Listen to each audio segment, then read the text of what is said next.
હાલો. Hello, ક્યારે આવો છો તમે? હા, 2 મિનિટમાં આવું. છેલ્લી 2 કલાકથી સાંભળું છું, હમણાં આવું, 2 મિનિટમાં આવું. હા હા, 10 મિનિટમાં પહોંચું જ છું. હવે ભલે. હવે 10 મિનિટમાં તમે ઘરે ન પહોંચ્યા ને તો દરવાજો રાત્રે નહીં ખુલે, સાંભળી લેજો. ચલો પાકું, 10 મિનિટમાં પહોંચું જ છું. હા.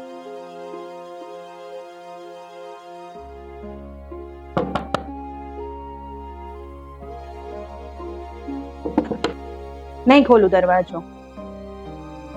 અરે યાર, દરવાજો ખોલ ને. મને બહુ ઊંઘ આવે છે યાર. નહીં ખુલે આજે દરવાજો. હા, હાલો 2 મિનિટમાં આવું છું. હાલો આપણે એન્જોય કરીએ, બહાર જઈએ. ચલો. હા હા. ક્યાંય જવાનું નથી તમારે. ઈ તો હું ઈચ્છતો હતો.